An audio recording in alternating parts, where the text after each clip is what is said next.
Okay. So just in this problem, they also asked to formulate the problem and also represent the formulated problem in the graphical representation. Okay, graphical ಆಗಿ represent ಮಾಡಬೇಕು ಮತ್ತೆ formulation ಮಾಡ್ಕೋಬಹುದು ಅಥವಾ ಮಾಡ್ಕೋಬೇಕು. ನಾವು graphical ಆಗಿ represent ಮಾಡಬೇಕು ಅಂತ ಹೇಳ್ಬಿಟ್ಟು ಎರಡೂ ಕೇಳಿದಾನೆ. Okay, so let's see how to formulate first based on the various following steps ಅಂತ ಹೇಳ್ಬಿಟ್ಟು ನಾವು ನೋಡೋಣ. Okay, so just observe the sentences and each and every word is also important here. So just see, X Limited wishes to purchase a maximum of 3,600 units of a product, that is two types of products. Okay, so ಇಲ್ಲಿ X Limited ಏನು ಅಂದ್ರೆ maximum ಎಷ್ಟು ಕ್ವಾಂಟಿಟಿನ purchase ಮಾಡಬೇಕು ಅಂತ ಹೇಳ್ಬಿಟ್ಟು ಅನ್ಕೊಂಡಿದೆ? 3,600 units of product. So here we don't know what type of products ಅಂತ ಹೇಳ್ಬಿಟ್ಟು ಇನ್ನು ನಮಗೆ ಓದಿಲ್ಲ. Okay, so 3,600 units of product, that is two types of product ನ ಪರ್ಚೇಸ್ ಮಾಡ್ಕೋಬೇಕು ಅಂತ ಹೇಳ್ಬಿಟ್ಟು ಹೇಳ್ತಾ ಇದೆ. ಸೊ ಅದು ಯಾವ ಪ್ರಾಡಕ್ಟ್ ಅಂತ ಹೇಳ್ಬಿಟ್ಟು ನೆಕ್ಸ್ಟ್ ಇನ್ಫಾರ್ಮೇಶನ್ ಕೊಟ್ಟಿದ್ದಾನೆ, ಅದನ್ನ ನೋಡೋಣ ಯಾವ ಪ್ರಾಡಕ್ಟ್ ಅಂತ ಹೇಳ್ಬಿಟ್ಟು. Okay, so just observe this. So ಇಲ್ಲಿ X limited wishes to purchase a maximum quantity ಅಂತ ಹೇಳ್ಬಿಟ್ಟು ಹೇಳ್ತಾ ಇದೆ. ಮ್ಯಾಕ್ಸಿಮಮ್ ಅಂತ ಹೇಳಿದ್ರೆ 3,600 ಯೂನಿಟ್ಸ್ ನ ಪರ್ಚೇಸ್ ಮಾಡಲೇಬೇಕು. ಓಕೆ, ಸೊ ಅದಕ್ಕಿಂತ ಜಾಸ್ತಿ ಪರ್ಚೇಸ್ ಮಾಡೋದಕ್ಕೆ ಏನಾದ್ರೂ ಆಲ್ಟರ್ನೇಟಿವ್ ಇದೆಯಾ ಇಲ್ಲಿ?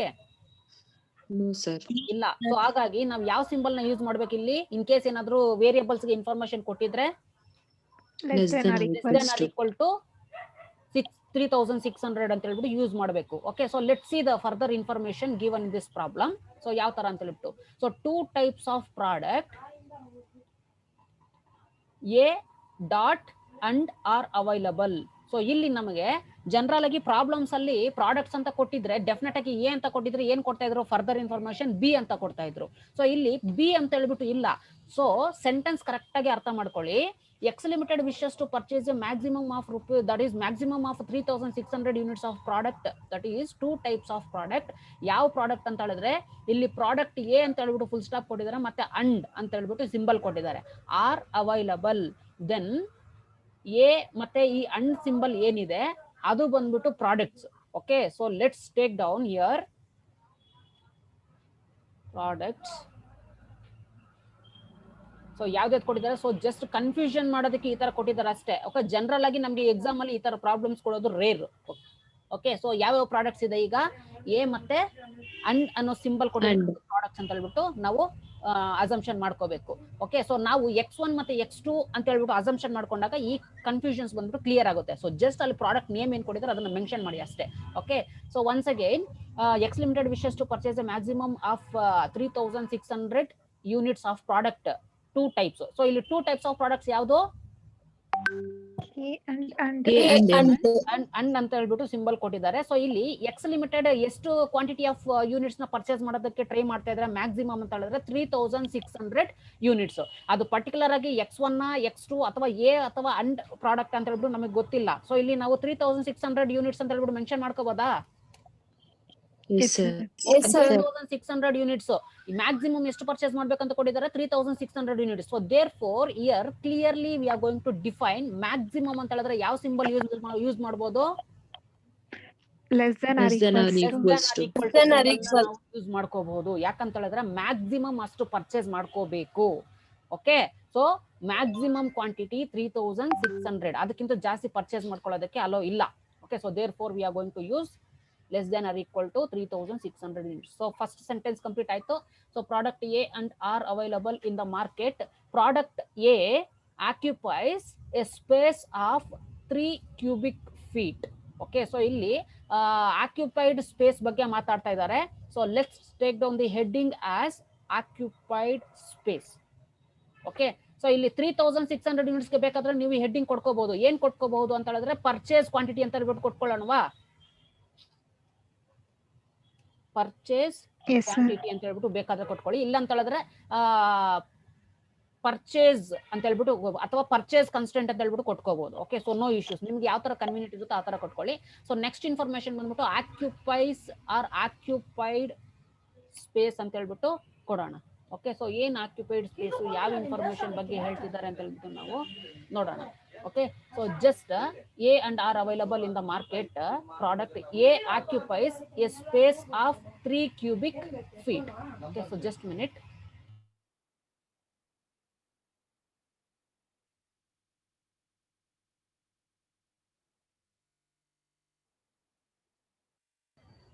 ಓಕೆ, ಸೊ ಇಲ್ಲಿ ಆಕ್ಯುಪೈಡ್ ಸ್ಪೇಸ್ ಬಂದ್ಬಿಟ್ಟು ಇನ್ಫಾರ್ಮೇಶನ್ ಕೊಡ್ತಿದ್ದಾರೆ.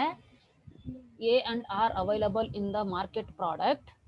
A occupies A space of 3 cubic feet. So ಇಲ್ಲಿ ಸ್ಪೆಸಿಫಿಕ್ ಆಗಿ ಪ್ರಾಡಕ್ಟ್ ಅನ್ನೋದು ಇಲ್ಲಿ ಎ ಅಂತ ಹೇಳ್ಬಿಟ್ಟು ಇದೆ. Okay, so A occupies space of ಎಷ್ಟು ಕ್ಯೂಬಿಕ್ ಫೀಟ್ ಆಕ್ಯುಪೈ ಮಾಡ್ತಾ ಇದೆ? 3 cubic feet. 3 ಕ್ಯೂಬಿಕ್ ಫೀಟ್ ನ ಆಕ್ಯುಪೈ ಮಾಡ್ತಾ ಇದೆ. ಅಂಡ್ ಕಾಸ್ಟ್ ರುಪೀಸ್ ಎಷ್ಟು? 9 rupees ಅಂತ ಕೊಟ್ಟಿದ್ದಾರೆ. ಇಲ್ಲಿ ಹಾಕೋಬೇಕಲ್ಲ, ನೆಕ್ಸ್ಟ್ ಹೆಡಿಂಗ್ ಅಲ್ಲಿ ತಗೋಬೇಕಾ? Next heading, sir. Next heading ಅಲ್ಲಿ ತಗೋಬೇಕು. ಓಕೆ, ಸೊ ಆ ತರ ನಾವು ಕರೆಕ್ಟ್ ಆಗಿ ಇನ್ಫಾರ್ಮೇಶನ್ ನೋಡ್ಕೊಂಡು ನಾವು ತಗೋಬೇಕು. Okay, so ₹9 is the cost. Next where as ಇಲ್ಲಿ ಅಂಡ್ ಅಂತ ಹೇಳ್ಬಿಟ್ಟು ಕೊಟ್ಟಿದ್ದಾರೆ. ಅದು ಪ್ರಾಡಕ್ಟ್ ಏನು ಇನ್ಫಾರ್ಮೇಶನ್ ಕಂಜಂಕ್ಷನ್ ಪ್ರಾಡಕ್ಟ್ ಅಲ್ವಾ? And occupies space of 1 cubic feet. So and ಅನ್ನೋ ಪ್ರಾಡಕ್ಟ್ ಎಷ್ಟು ಕ್ಯೂಬಿಕ್ ಫೀಟ್ ನ ಆಕ್ಯುಪೈ ಮಾಡ್ತಾ ಇದೆ ಅಂತ ಹೇಳಿದ್ರೆ 1 ಕ್ಯೂಬಿಕ್ ಫೀಟ್ ನ ಆಕ್ಯುಪೈ ಮಾಡ್ತಾ ಇದೆ. ಅಂಡ್ ಕಾಸ್ಟ್ ಆಫ್ ₹13 ಅಲ್ವಾ? ಸೊ ₹13 ಅಂತ ಹೇಳ್ಬಿಟ್ಟು ಕೊಟ್ಟಿದ್ದಾರೆ cost. So next cost information ಆದ್ಮೇಲೆ the budgetary constraints of the company do not allow to spend more than 39,000. So ಇಲ್ಲಿಂದ ಇಲ್ಲಿಗೆ ಹೈಲೈಟ್ ಮಾಡ್ತೀನಿ ನೋಡಿ. The budgetary constraint. ಓಕೆ, ಈ ಇನ್ಫಾರ್ಮೇಶನ್ ನ ಯಾವ ತರ ಹಾಕೋಬಹುದು? The budgetary total cost sir. Total cost. ಇಲ್ಲಿ budgetary constraint, budget is nothing but cost, right? ಅದನ್ನ ಕಾಸ್ಟ್ ಇಂದನೂ ನಾವು ಡಿನೋಟ್ ಮಾಡ್ತೀವಿ. ಇಲ್ಲಿ ಪ್ರಾಡಕ್ಟ್ ಎ ಕಾಸ್ಟ್ ಎಷ್ಟು ಇನ್ಕರ್ ಆಗ್ತಾ ಇದೆ? ₹9 ಇನ್ಕರ್ ಆಗ್ತಿದೆ. ಅಂಡ್ ಪ್ರಾಡಕ್ಟ್ ನ ಪ್ರೊಡಕ್ಷನ್ ಮಾಡೋದಕ್ಕೆ ₹13 ಇನ್ಕರ್ ಆಗ್ತಾ ಇದೆ. ಇಲ್ಲಿ ಬಡ್ಜೆಟರಿ ಕನ್ಸ್ಟೆಂಟ್. ನಾವು ಈ ಬಡ್ಜೆಟರಿ ಕನ್ಸ್ಟೆಂಟ್ ಯಾಕೆ ಸಪರೇಟ್ ಆಗಿ ವರ್ಡ್ ಯೂಸ್ ಮಾಡಿದಿರ ಅಂತ ಹೇಳಿದ್ರೆ, ಡೆಫಿನೆಟ್ ಆಗಿ ಸ್ವಲ್ಪ ಜನ ಕನ್ಫ್ಯೂಷನ್ ಆಗಿ ಏನ್ ಮಾಡ್ತಾರ ಅಂತ ಹೇಳಿದ್ರೆ, ಓ ಈ ಕಾಸ್ಟ್ ಬಂದ್ಬಿಟ್ಟು ಬಡ್ಜೆಟ್ ಗೆ ಅನ್ರಿಲೇಟೆಡ್ ಅಂತ ಹೇಳ್ಬಿಟ್ಟು ಇಲ್ಲಿ 39,000 ಈ ಪ್ರಾಡಕ್ಟ್ ಪರ್ಚೇಸ್ ಕ್ವಾಂಟಿಟಿ ಹಾಕೊಂಡಿದಿರಲ್ವಾ, ಅದೇ ತರ ಹಾಕೊಂಡ್ಬಿಡ್ತಾ ಇದ್ವಿ. ಓಕೆ, ಸೊ ಜಸ್ಟ್ ಕನ್ಫ್ಯೂಷನ್ ಮಾಡ್ಕೊಳ್ಳೋದಕ್ಕೋಸ್ಕರ ಅಥವಾ ಕನ್ಫ್ಯೂಷನ್ ಮಾಡೋದಕ್ಕೋಸ್ಕರ ಇಲ್ಲಿ ಬಡ್ಜೆಟರಿ ಕನ್ಸ್ಟೆಂಟ್ ಹೇಳ್ಬಿಟ್ಟು ಅನದರ್ ವರ್ಡ್ ಯೂಸ್ ಮಾಡಿದಾನೆ. But we have to mention this budgetary constraint is also related to cost information. So in order to produce product A, it incur or it require the ₹9 is the cost, and to produce and product it require ₹13. So the total budget constraints for the company do not allow the spend more than ₹39,000. So budget ಎಷ್ಟಿದೆ company ಹತ್ರ? 39,000. ನೋಡಿ, that is the company do not allow to spend more than 39,000 ಅಂತ ಹೇಳಿದ್ರೆ ಯಾವ symbol ನ ಹಾಕೋಬೇಕು ಇಲ್ಲಿ? less than or equals to. Symbol ನೇ ಹಾಕೋಬೇಕು. ಯಾಕಂದ್ರೆ 39,000 ಗಿಂತ ಜಾಸ್ತಿ ಇಲ್ಲ. ಸೊ ಅದಕ್ಕಾಗಿ less than or equal to 39,000 ಅಲ್ಲೇ ಸ್ಪೆಂಡ್ ಮಾಡಬೇಕು, ಅಥವಾ 39,000 ಆದ್ರೆ ಸ್ಪೆಂಡ್ ಮಾಡಬೇಕು ಅಷ್ಟೇ. Okay, so next the total availability of the space in the companies godown. So godown ಅಲ್ಲಿ ಟೋಟಲ್ ಅವೈಲಬಿಲಿಟಿ ಸ್ಪೇಸ್ ಎಷ್ಟಿದೆ? 6,000 ಕ್ಯೂಬಿಕ್ ಫೀಟ್. ಸೊ ಇಲ್ಲಿ ಪ್ರಾಡಕ್ಟ್ ಎ ಮತ್ತೆ ಅಂಡ್ ಬಂದ್ಬಿಟ್ಟು ಇಷ್ಟು ಕ್ಯೂಬಿಕ್ ಫೀಟ್ಸ್ ನ ತಗೊಳ್ತಿದೆ ಅಥವಾ ರಿಕ್ವೈರ್ಮೆಂಟ್ ಇದೆ ಅಂತ ಹೇಳ್ಬಿಟ್ಟು ಕೊಟ್ಟಿದ್ದಾರೆ. ಬಟ್ ಗೋಡೌನ್ ಅಲ್ಲಿ 6,000 ಕ್ಯೂಬಿಕ್ ಫೀಟ್ ಅಂತ ಹೇಳ್ಬಿಟ್ಟು ಇಲ್ಲಿ ಲಾಸ್ಟ್ ಅಲ್ಲಿ ಹಾಕೋಬಹುದಾ? Yes sir. See that is the total availability space ಬಂದ್ಬಿಟ್ಟು 6,000 ಕ್ಯೂಬಿಕ್ ಫೀಟ್ ಅಂದ್ರೆ 6,000 ಕ್ಯೂಬಿಕ್ ಫೀಟ್ ಗಿಂತ ಜಾಸ್ತಿ ಇಲ್ಲ. So therefore we have to use the symbols that is less than or equal to 6,000 ಅಂತ ಹೇಳ್ಬಿಟ್ಟು ಯೂಸ್ ಮಾಡ್ಕೋಬಹುದು. Okay, so starting problems ನ ನೀವು ಕಲ್ತಿದ್ರೆ ಕರೆಕ್ಟ್ ಆಗಿ ಅಬ್ಸರ್ವೇಷನ್ ಮಾಡಿ ಇದು ಈಸಿಯಾಗಿ ಫಾರ್ಮೇಶನ್ ಮಾಡ್ಕೋಬಹುದು. ಓಕೆ, ಸೊ ನೆಕ್ಸ್ಟ್ ಇನ್ಫಾರ್ಮೇಶನ್ ಇಷ್ಟು ಕ್ಲಿಯರ್ ಆಯ್ತಾ? Yes sir. Okay, next the profit margin of the both the product A and is ₹3 and ₹4 respectively. So next ಬಂದ್ಬಿಟ್ಟು ಏನ್ ಕೊಟ್ಟಿದ್ದಾರೆ ಅಂತ ಹೇಳಿದ್ರೆ ಪ್ರಾಫಿಟ್ ಮಾರ್ಜಿನ್ ಅಂತ ಹೇಳ್ಬಿಟ್ಟು ಕೊಟ್ಟಿದ್ದಾನೆ. ಸೊ ಪ್ರಾಫಿಟ್ ಮಾರ್ಜಿನ್ ಎಷ್ಟಿದೆ ಪ್ರಾಡಕ್ಟ್ ಏದು? ₹3 ಅಂಡ್ ಪ್ರಾಡಕ್ಟ್ ಅಂಡ್ ಎಷ್ಟಿದೆ? ₹4 ಇದೆ. ಓಕೆ, ಸೊ ಇಷ್ಟೇ ಅಲ್ವಾ information? Yes sir. Formulate the linear programming model. So first ಏನ್ ಮಾಡ್ಬೇಕಂತೆ? ಫಾರ್ಮುಲೇಷನ್ ಮಾಡ್ಕೋಬೇಕಂತೆ. ಈ ಟೇಬಲ್ ನ ಬರ್ಕೊಂಡಿದೀವಿ ಅಂತ ಹೇಳಿದ್ರೆ ನಾವು ಈಸಿಯಾಗಿ ಫಾರ್ಮುಲೇಷನ್ ಮಾಡ್ಕೋಬಹುದು. Next and solve using the graphical method. So formulation ಮಾಡಿದಾದ್ಮೇಲೆ ಏನ್ ಮಾಡ್ಬೇಕು ಅಂತ ಹೇಳ್ಬಿಟ್ಟು ಹೇಳ್ತಿದ್ದಾರೆ, ಗ್ರಾಫಿಕಲ್ ಮೆಥಡ್ ಅಲ್ಲಿ ನಾವು ರೆಪ್ರೆಸೆಂಟ್ ಮಾಡಬೇಕು ಅಂತ ಹೇಳ್ಬಿಟ್ಟು ಹೇಳ್ತಿದ್ದಾರೆ. And C, so from the beginning it self I am telling that if the cost information is given in the problem, then what is the objective of the organization or a firm? Minimization of cost. And if the profit Cost. maximization is given or regarding profit information is given, what is the objective of the organization? Definitely it is the maximization of the profit ಅಲ್ವಾ. So ಈಗ ಈ problem ಅಲ್ಲಿ cost information ಕೊಟ್ಟಿದ್ದಾರೆ ಮತ್ತೆ profit information ಕೊಟ್ಟಿದ್ದಾರೆ. Then what is the perfect objective of this organisation or this situation? Profit maximization. Profit maximisation ಅಂತ ಹೇಳ್ಬಿಟ್ಟು ನಾವು ಯಾವ ತರ ಐಡೆಂಟಿಫೈ ಮಾಡ್ತೀವಿ ಅಂತ ಹೇಳಿದ್ರೆ, ಸೊ ಲಾಸ್ಟ್ ಅಲ್ಲಿ ನಮಗೆ ಹಿಂಟ್ ಕೊಟ್ಟಿರ್ತಾರೆ. See you are required to ascertain the best possible combination of purchase of A and that is and product. So ನಾವು ಏನ್ ಅಸರ್ಟೈನ್ ಮಾಡ್ಬೇಕಂತ ಹೇಳಿದ್ರೆ, ಯಾವ ಒಂದು ಬೆಸ್ಟ್ ಕಾಂಬಿನೇಷನ್ ಅಲ್ಲಿ ನಾವು ಪ್ರಾಡಕ್ಟ್ ಎ ಅಥವಾ ಅನ್ನ ಪರ್ಚೇಸ್ ಮಾಡ್ಬೇಕಂತ ಹೇಳ್ಬಿಟ್ಟು ಕೊಟ್ಟಿದ್ದಾರೆ. So that the total profits are maximized. In case ಆ ಬೆಸ್ಟ್ ಕಾಂಬಿನೇಷನ್ ಅಲ್ಲಿ ಏನಾದ್ರು ನಾವು ಪ್ರಾಡಕ್ಟ್ಸ್ ನ ಪರ್ಚೇಸ್ ಮಾಡಿದ್ರೆ ಪ್ರಾಫಿಟ್ಸ್ ಬಂದ್ಬಿಟ್ಟು ಯಾವ ತರ ಮ್ಯಾಕ್ಸಿಮೈಸೇಷನ್ ಮಾಡ್ಕೋಬೇಕು ಅಂದ್ರೆ ಮ್ಯಾಕ್ಸಿಮಮ್ ಮಿಕ್ಸ್ ಯಾವುದು ಅಂತ ಹೇಳ್ಬಿಟ್ಟು ಕೇಳಿದ್ದಾರೆ. ಓಕೆ, ಸೊ ಪ್ರಾಫಿಟ್ ಅಚೀವ್ ಮಾಡೋದಕ್ಕೆ, ಈ ಪ್ರಾಫಿಟ್ ನ ಅಚೀವ್ ಮಾಡೋದಕ್ಕೆ ಮ್ಯಾಕ್ಸಿಮಮ್ ಕಾಂಬಿನೇಷನ್ ಯಾವುದು, ಎ ಅಥವಾ ಅಂಡ ಅಂತ ಹೇಳ್ಬಿಟ್ಟು ಕೇಳ್ತಿದ್ದಾರೆ. ಸೊ ಅಲ್ಲಿಗೆ ನಮಗೆ ಈ ಟೋಟಲ್ ಎಂಟೈರ್ ಸಿನಾರಿಯೋನಲ್ಲಿ ಆಬ್ಜೆಕ್ಟಿವ್ ಆಫ್ ದಿ ಆರ್ಗನೈಸೇಷನ್ ಏನಂತ ಹೇಳ್ಬಿಟ್ಟು ಗೊತ್ತಾಗ್ತಾ ಇದೆ ಲಾಸ್ಟ್ ಲೈನ್ ಅಲ್ಲಿ. ಡೆಫಿನೆಟ್ಲಿ ಪ್ರಾಫಿಟ್ ಮ್ಯಾಕ್ಸಿಮೈಸೇಷನ್ ಅಂತ ಹೇಳ್ಬಿಟ್ಟು ನಮ್ಗೆ ಕೊಡ್ತಿದ್ದಾರೆ. ಸೊ ಇದನ್ನ ನೀವು ಅಬ್ಸರ್ವ್ ಮಾಡ್ಬೇಕು. ಕಾಸ್ಟ್ ಇನ್ಫಾರ್ಮೇಶನ್ ಕೊಟ್ಟಿದ್ದಾರೆ ಅಂತ ಹೇಳ್ಬಿಟ್ಟು ಸೊ ಮಿನಿಮೈಸೇಷನ್ ಅಂತ ಹಾಕೊಳ್ಳೋದು, ಅಥವಾ ಪ್ರಾಫಿಟ್ ಇನ್ಫಾರ್ಮೇಶನ್ ಕೊಟ್ಟಿದ್ದಾರೆ ಅಂತ ಹೇಳ್ಬಿಟ್ಟು ಮ್ಯಾಕ್ಸಿಮೈಸೇಷನ್ ಅಂತ ಹಾಕೊಳ್ಳೋದು ಅದು ಕರೆಕ್ಟೇ. But you have to see the leading hint in the problem. So last ಅಲ್ಲಿ ಅದನ್ನ ಕೊಟ್ಟಿರ್ತಾರೆ. ಸೊ ಅದರಿಂದ ನಮಗೆ ಪ್ರಾಫಿಟ್ ಆಬ್ಜೆಕ್ಟಿವ್ ಫಂಕ್ಷನ್ ಮ್ಯಾಕ್ಸಿಮೈಸೇಷನ್ ಅಂತ ಹೇಳ್ಬಿಟ್ಟು ಫಾರ್ಮುಲೇಷನ್ ಮಾಡ್ಬೇಕಾ, ಅಥವಾ ಕಾಸ್ಟ್ ಇನ್ಫಾರ್ಮೇಶನ್ ಮಿನಿಮೈಸೇಷನ್ ಇನ್ಫಾರ್ಮೇಶನ್ ಅಂತ ಮಿನಿಮೈಸೇಷನ್ ಆಬ್ಜೆಕ್ಟಿವ್ ಅಂತ ಹೇಳ್ಬಿಟ್ಟು ನಾವು ಟ್ರೀಟ್ ಮಾಡ್ಬೇಕಂತ ಹೇಳ್ಬಿಟ್ಟು ಗೊತ್ತಾಗುತ್ತೆ. ಕ್ಲಿಯರ್ ಆಯ್ತಲ್ವಾ? ಈಗ ಈ ಪ್ರಾಬ್ಲಮ್ ಅಲ್ಲಿ maximisation minimisation Maximization. Based on this information we can easily formulate the problem. So ಈಗ ನಾವು ಪ್ರಾಡಕ್ಟ್ ಎ ನ ಬಂದ್ಬಿಟ್ಟು x1 ಅಂತ ಹೇಳ್ಬಿಟ್ಟು ಅಸಂಪ್ಷನ್ ಮಾಡ್ಕೊಳ್ಳೋಣ. ಓಕೆ, ಸೊ ಪ್ರಾಡಕ್ಟ್ ಅಣ್ಣ ಬಂದ್ಬಿಟ್ಟು x2 ಅಂತ ಹೇಳ್ಬಿಟ್ಟು ನಾವು ಅಸಂಪ್ಷನ್ ಮಾಡ್ಕೊಳ್ಳೋಣ. ಈಗ ಗೊತ್ತಾಯ್ತಾ x1 ಮತ್ತೆ x2 ಯಾವ ತರ ಹೆಲ್ಪ್ ಆಗುತ್ತೆ ಅಂತ? ಸೊ ಕೆಲವೊಂದು ಸರಿ ಪ್ರಾಡಕ್ಟ್ಸ್ ಅಲ್ಲಿ ಎ ಮತ್ತೆ ಈ ತರ ಇನ್ಫಾರ್ಮೇಶನ್ ಕೊಟ್ಟಾಗ ನಮ್ಗೆ ಈಸಿಯಾಗಿ ಪ್ರಾಡಕ್ಟ್ ಅಥವಾ ಫಾರ್ಮುಲೇಷನ್ ಮಾಡೋದಕ್ಕೆ ಸ್ವಲ್ಪ ಕಷ್ಟ ಆಗುತ್ತೆ. Okay, so there four x1 ಮತ್ತೆ x2 ಅಂತ ಹೇಳ್ಬಿಟ್ಟು ಅಸಂಪ್ಷನ್ ಮಾಡ್ಕೊಂಡಾಗ ನಾವು ಈಸಿಯಾಗಿ ಫಾರ್ಮುಲೇಷನ್ ಮಾಡ್ಕೋಬಹುದು. Okay, so just take down the x1 and product as x2. So ಈಗ ಇದನ್ನು ಅಷ್ಟೇ ನೀವು ಬರ್ಕೊಳ್ಳೋವಾಗೂ ಅಷ್ಟೇ ಕಂಪ್ಲೀಟ್ ರೋ ಬಂದ್ಬಿಟ್ಟು x1 ಅಂತ ಹೇಳ್ಬಿಟ್ಟು ಬರ್ಕೊಂಡ್ರೆ ನಿಮಗೆ ಈಸಿಯಾಗಿ ಆಗುತ್ತೆ. ಈಗ ಈ ಕಂಪ್ಲೀಟ್ ರೋ ಬಂದ್ಬಿಟ್ಟು ಯಾವ್ದಕ್ಕೆ ರಿಲೇಟೆಡ್? x1 ಗೆ ರಿಲೇಟೆಡ್. ಸೊ ಜಸ್ಟ್ ಪೆನ್ಸಿಲ್ ಅಲ್ಲಿ ಬೇಕಾದ್ರೆ ಬರ್ಕೊಂಡ್ಬಿಡಿ, ನಿಮ್ಗೆ ಕನ್ಫ್ಯೂಷನ್ ಆಗದೆ ಇರುತ್ತೆ. ಓಕೆ, ಸೊ ಈ ಕಂಪ್ಲೀಟ್ ರೋ ಬಂದ್ಬಿಟ್ಟು x2 ಗೆ related. So therefore okay mention ಮಾಡಿದ್ದೀನಿ.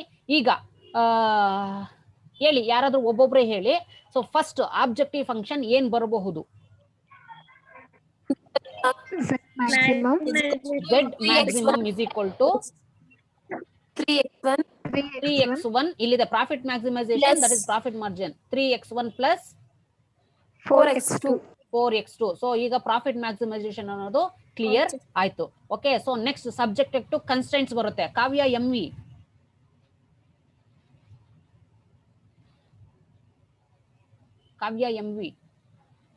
Yes sir.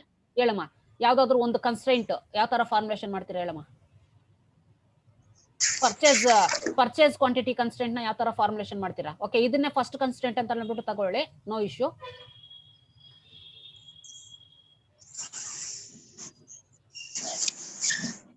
Purchase quantity constraint x1 plus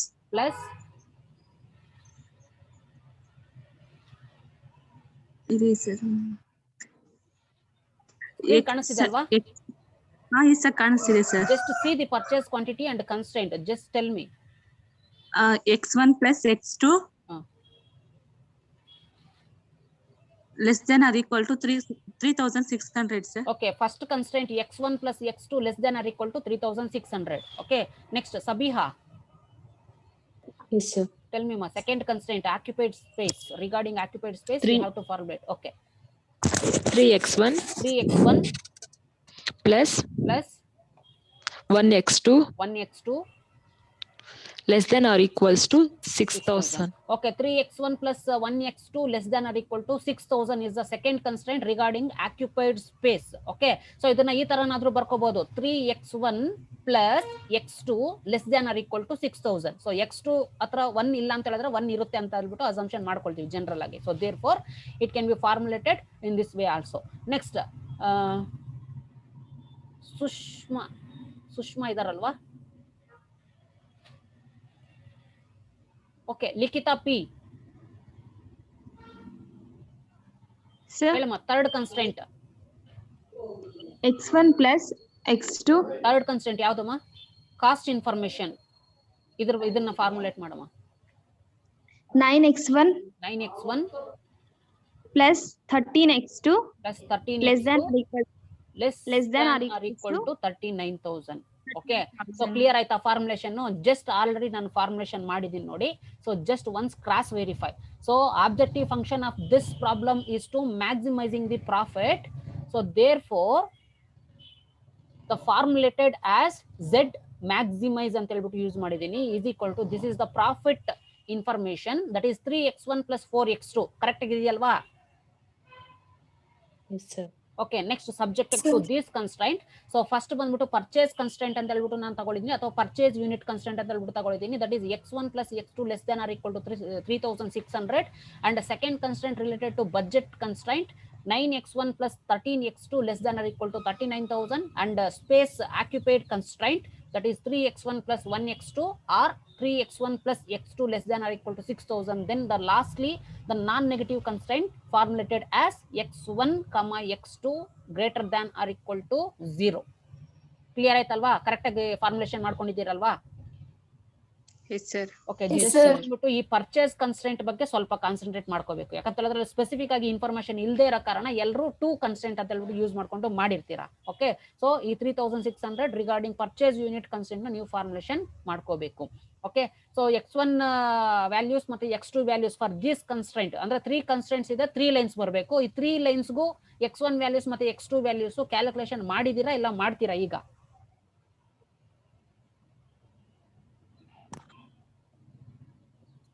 ಮಾಡಬೇಕು sir. Okay, so just try ಮಾಡಿ. I will pause the recorded session. So observe in the second equation, that is you will get the x1 value, that is 4333, that is 4,333.33 ಅಂತ ಹೇಳ್ಬಿಟ್ಟು ಬಂದಿದೆ. So round figure ನ ಮಾಡ್ಕೊಳ್ಳಿ. Okay, so round figure ಮಾಡ್ಕೊಂಬೇಡಿ, ನಿಮ್ಗೆ ಈಸಿಯಾಗಿ graphical representation ಅಲ್ಲೂ ಅಷ್ಟೇ 4,333 ನಾವು ಮಾರ್ಕ್ ಮಾಡ್ಕೊಳ್ಳೋದಕ್ಕೆ ಆಗಿಲ್ಲ ಅಂದ್ರೂ ಸಹ 4,300 ಈ ತರ ಮಾರ್ಕ್ ಮಾಡ್ಕೋಬಹುದು. ಓಕೆ, ಸೊ ಜಸ್ಟ್ ಅದನ್ನ ನಾನು ಗ್ರಾಫಿಕಲ್ ರೆಪ್ರೆಸೆಂಟೇಷನ್ ಅಲ್ಲಿ ನಾನು ಮಾಡಿ ಆಲ್ರೆಡಿ ಇಟ್ಟಿದ್ದೀನಿ. ಸೊ ಅದೇ ತರ ನೀವು ರೆಪ್ರೆಸೆಂಟ್ ಮಾಡಿ. ಯಾಕಂತ ಹೇಳಿದ್ರೆ 2 ಪ್ರಾಬ್ಲಮ್ಸ್ ಅಲ್ಲಿ ಕಲ್ತಿದ್ದೀರಾ ಪಾಯಿಂಟ್ಸ್ ನ ಯಾವ ತರ ಮಾರ್ಕ್ ಮಾಡೋದು, x1 ವ್ಯಾಲ್ಯೂಸ್ ಯಾವ ತರ ಮಾರ್ಕ್ ಮಾಡೋದು, x2 ವ್ಯಾಲ್ಯೂಸ್ ನ ಯಾವ ತರ ಮಾರ್ಕ್ ಮಾಡೋದು ಅಂತ. Okay, so in this problem we have the 3 equations. That is, for the first equation we will get the x1 value in the first situation 0 and the x2 value, that is 3,600. Similarly, in the second situation 3,600 is the x1 value and x2 value is 0. Okay, so next second situation alli andre second equation ke first situation 0, 3,000 and 4,333 and you will get the x2 value as 0. Okay, so next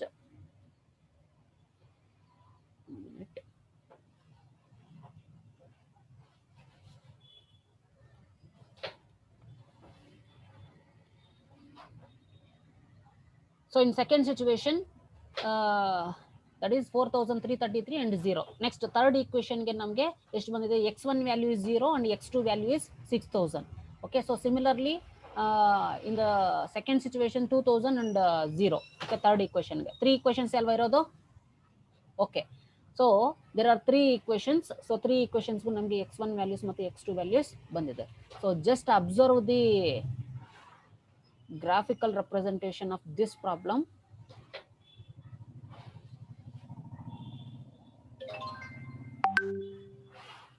So ನಿಮಗೆ graphical representation ಈ ತರ ಬರುತ್ತೆ.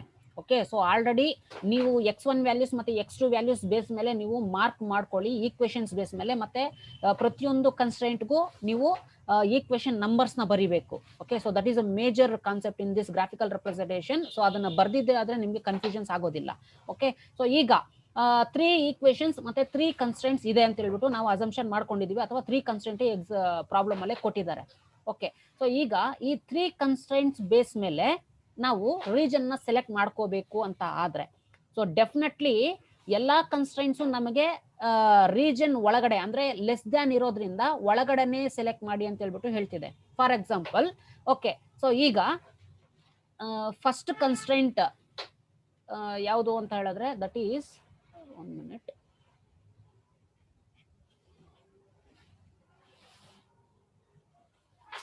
$3,600 and 3,600. Okay, so blue colour line ಬಂದ್ಬಿಟ್ಟು first constraint. Okay, so ಈ first constraint ಏನ್ ಹೇಳ್ತಿದೆ ಅಂತ ಹೇಳಿದ್ರೆ, so region ಒಳಗಡೆನೆ ಸೆಲೆಕ್ಟ್ ಮಾಡಿ ಅಂತ ಹೇಳ್ಬಿಟ್ಟು ಹೇಳ್ತಿದೆ. ಸೊ ಬ್ಲೂ ಕಲರ್ ಅಂತ ಹೇಳಿದ್ರೆ, so this is first constraint. So region ಒಳಗಡೆನೆ ಸೆಲೆಕ್ಟ್ ಮಾಡಿ ಅಂತ ಹೇಳ್ಬಿಟ್ಟು ಹೇಳ್ತಿದೆ. ಅಂದ್ರೆ 3,500 ಮತ್ತೆ 3,600 ಜನರಲ್ ಆಗಿ ನನಗೆ ಇಲ್ಲಿಗೆ ಮಾರ್ಕ್ ಮಾಡೋದಕ್ಕೆ ಸ್ಪೆಸಿಫಿಕ್ ಆಗಿ ನಂಬರ್ ಅಥವಾ ನೋಟಿಫೈ ಮಾಡಿಲ್ಲ. ಸೊ ದೇರ್ ಫೋರ್ ಜನರಲಿ ನಾವು ಇಲ್ಲಿ ಲೈನ್ ಡ್ರಾ ಮಾಡ್ಕೊಂಡಿದೀವಿ. Okay, so based on this we have to draw the line and we have to select the feasible region based on the given symbol. Okay, given sign. So ಒಳಗಡೆನೆ select ಮಾಡ್ಕೋಬೇಕು ಅಂತ ಹೇಳ್ಬಿಟ್ಟು ಹೇಳ್ತಿದ್ದಾರೆ. Okay, so next ಏನ್ ಹೇಳ್ತಿದ್ದಾರೆ ಅಂತ ಹೇಳಿದ್ರೆ x1 values ಮತ್ತೆ x2 ವ್ಯಾಲ್ಯೂಸ್ ನೋಡೋಣ. Okay, so just observe in the second equation we have the x1 value is 0 and the x2 value is 3,000. So x1 value is 0 and x2 value is 3,000. So ಇಲ್ಲಿ mark ಮಾಡ್ಕೊಂಡಿದ್ದೀವಿ. So second situation ಅಲ್ಲಿ x1 value, so ಇದು doubt ಬರ್ಬೋದು ಯಾವ ತರ mark ಮಾಡಬಹುದು ಅಂತ. Okay, so x1 value is 4,333 ಅಲ್ವಾ. ಸೊ ನೋಡಿ, black colour line second constraint 4,333 ಅಲ್ವಾ. ಸೊ ಇಲ್ಲಿಗೆ 4,000 ಅಂತ ಹೇಳ್ಬಿಟ್ಟು ಬರುತ್ತೆ. ನನಗೆ ಗ್ರಾಫಿಕಲ್ ರೆಪ್ರೆಸೆಂಟೇಷನ್ ಅಲ್ಲಿ ಕರೆಕ್ಟ್ ಆಗಿ ಇಲ್ಲಿ ನನಗೆ ಮಾರ್ಕ್ ಮಾಡ್ಕೊಳ್ಳೋದಕ್ಕೆ ಐಡೆಂಟಿಫೈ ಆಗ್ತಿಲ್ಲ ಅನ್ನೋದ ಕಾರಣ ನಾವು ಇಲ್ಲಿ 4,000 ಅಂತ ಬಿಟ್ಟು ಕರ್ಕೊಂಡಿದೀವಿ. ಓಕೆ, ಸೊ ಇಲ್ಲಿಗೆ 4,000 ಬರುತ್ತೆ. 4,100, 4,200, 4,300ಗೆ ನಾನು ಮಾರ್ಕ್ ಮಾಡ್ಕೊಂಡಿದ್ದೀನಿ. Okay, so no issues. ನೀವು ಇಂಟರ್ಸೆಕ್ಟಿಂಗ್ ಪಾಯಿಂಟ್ಸ್ ಮೇಲೆ ವ್ಯಾಲ್ಯೂಸ್ ನ ಕ್ಯಾಲ್ಕುಲೇಷನ್ ಮಾಡುವಾಗ ಅದು ಕರೆಕ್ಟ್ ಆಗಿ ಬರುತ್ತೆ. ಜಸ್ಟ್ ಇಲ್ಲಿ ಮಾರ್ಕ್ ಮಾಡಿ ಒಂದು ಅಂದಾಜ್ ಬೇಸಿಸ್ ಮೇಲೆ. Okay, based on assumption you have to put a mark and then join the constraint lines. Okay, next third constraint ಇಲ್ಲಿ ಕೊಟ್ಟಿದ್ದಾರೆ. ಸೊ ಬೇಸ್ಡ್ ಆನ್ 6,000 and 2,000 ಇಲ್ಲಿ 9 ಲೈನ್ ನ ನಾವು ಜಾಯಿನ್ ಮಾಡಿದೀವಿ. ಓಕೆ, ಸೊ ಈಗ ನಾವು ಮಾರ್ಕ್ ಮಾಡಬೇಕು ಅಥವಾ ಕನ್ಸ್ಟ್ರೈಂಟ್ಸ್ ನ ಜಾಯಿನ್ ಮಾಡಿ ಫಿಸಿಬಲ್ ರೀಜನ್ ನ ಸೆಲೆಕ್ಟ್ ಮಾಡ್ಕೋಬೇಕು ಅಂತ ಹೇಳಿದ್ರೆ, ಸೊ ಎಲ್ಲಾ ಈಕ್ವೇಶನ್ಸ್ ಬಂದ್ಬಿಟ್ಟು ಬಿಲೋ ಅಂದ್ರೆ ಒಳಗಡೆ ಸೆಲೆಕ್ಟ್ ಮಾಡಿ ಅಂತ ಹೇಳ್ಬಿಟ್ಟು ಹೇಳ್ತಿರೋದ್ರಿಂದ let see how to select the feasible region, because each and every constraint and at least more than one constraint or more than 2 constraint will need to satisfy the feasible region. So a feasible region satisfy ಮಾಡೋ ತರ ಯಾವ ತರ ನಾವು select ಮಾಡೋದು ಅಂತ ಹೇಳ್ಬಿಟ್ಟು ನೋಡೋಣ. So ಇಲ್ಲಿ 3 ಈಕ್ವೇಶನ್ಸ್ ಇದೆ. ಸೊ 3 ಈಕ್ವೇಶನ್ಸ್ ಅಷ್ಟೇ ಲೆಸ್ ದ್ಯಾನ್ ಇರೋದ್ರಿಂದ ನಾವು ಫಿಸಿಬಲ್ ರೀಜನ್ ಒಳಗಡೆನೆ ಸೆಲೆಕ್ಟ್ ಮಾಡ್ಕೋಬೇಕು. ಫಾರ್ ಎಕ್ಸಾಂಪಲ್, ಈಗ ಇದು first constraint blue colour, so ಒಳಗಡೆ ಸೆಲೆಕ್ಟ್ ಮಾಡಿ ಅಂತ ಹೇಳ್ಬಿಟ್ಟು ಹೇಳ್ತಿದೆ. ಓಕೆ, ಒಳಗಡೆನೆ ಸೆಲೆಕ್ಟ್ ಮಾಡ್ಕೊಳ್ಳೋಣ. ಓಕೆ, ಇದಕ್ಕಿಂತ ಮೇಲೆ ಸೆಲೆಕ್ಟ್ ಮಾಡ್ಕೊಳ್ಳೋದಕ್ಕೆ ಸಾಧ್ಯ ಇಲ್ಲ. ಅಂದ್ರೆ ಮೇಲೆ ರೀಜನ್ ಯಾವ್ದನ್ನು ಸೆಲೆಕ್ಟ್ ಮಾಡಬಾರ್ದು. Okay, so next second constraint ಬಂದ್ಬಿಟ್ಟು ಬ್ಲಾಕ್ ಕನ್ಸ್ಟ್ರೆಂಟ್ ಅಲ್ವಾ. ಸೊ ಬ್ಲಾಕ್ ಕನ್ಸ್ಟ್ರೆಂಟ್ ಅಂತ ಹೇಳಿದ್ರೆ ಸೊ ಇದು ಅಷ್ಟೇ ಒಳಗಡೆನೆ ಸೆಲೆಕ್ಟ್ ಮಾಡ್ಕೊಳ್ಳೋಣ ಅಂತ ಹೇಳ್ಬಿಟ್ಟು ಹೇಳ್ತಾ ಇದೆ. ಸೊ ನೋಡಿ, ಇಲ್ಲಿವರೆಗೂ ಬಂದಿದೆ. ಓಕೆ, ಒಳಗಡೆನೆ ಸೆಲೆಕ್ಟ್ ಮಾಡ್ಕೊಳ್ಳೋಣ. Okay, next third constraint is orange colour constraint. ಇದು ಅಷ್ಟೇ ಒಳಗಡೆನೆ ಸೆಲೆಕ್ಟ್ ಮಾಡ್ಕೊಳ್ಳೋಣ ಅಂತ ಹೇಳ್ಬಿಟ್ಟು ಹೇಳ್ತಾ ಇದೆ.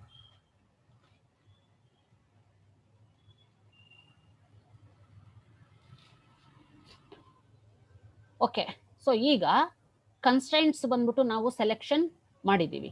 Okay, so after selecting the constraints and the region base that is based on the symbol, ನಾವು we have to select the feasible region. So ಈಗ ಫಿಸಿಯಬಲ್ ರೀಜನ್ ನಾವು ಯಾವ್ದನ್ನ ಸೆಲೆಕ್ಟ್ ಮಾಡ್ಕೋಬಹುದು?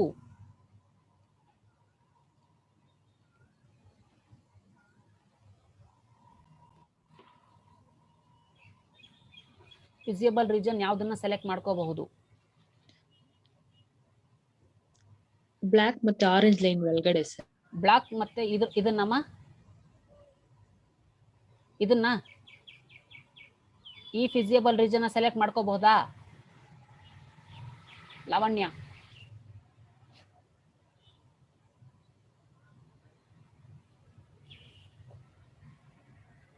ಲಾವಣ್ಯ,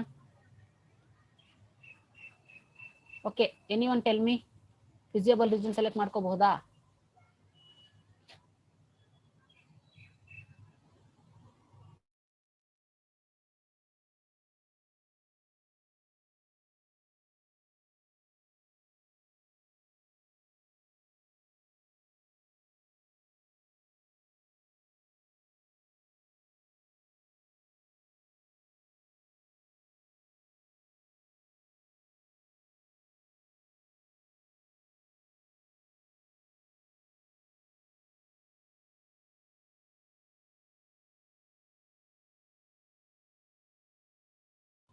ಓಕೆ, ಸೊ ಈಗ ಫಿಸಿಯಬಲ್ ರೀಜನ್ ನ select ಮಾಡ್ಕೋಬೇಕು ಅಂತ ಏನಾದ್ರು ಇದ್ರೆ ಸೊ ರೀಜನ್ ನ ನಾವು ಸೆಲೆಕ್ಟ್ ಮಾಡ್ಕೋಬೇಕು. ಸೊ ನಿಮ್ಗೆ ಇನ್ನೊಂದು ಡೌಟ್ ಬರಬಹುದು, ಸೊ ಈಗ ರೀಜನ್ ನ ಸೆಲೆಕ್ಟ್ ಮಾಡ್ಕೋಬೇಕು ಅಂತ ಹೇಳಿದ್ರೆ ಎಲ್ಲಾ ಕನ್ಸ್ಟೆಂಟ್ಸ್ ಬಂದ್ಬಿಟ್ಟು ಒಳಗಡೆ ಸೆಲೆಕ್ಟ್ ಮಾಡಿ ಅಂತ ಹೇಳ್ಬಿಟ್ಟು ಹೇಳ್ತಾ ಇದೆ ಅಂತ ಹೇಳಿದ್ರೆ ನಾವು ಈ ರೀಜನ್ ನ ಸೆಲೆಕ್ಟ್ ಮಾಡ್ಕೋಬೇಕು.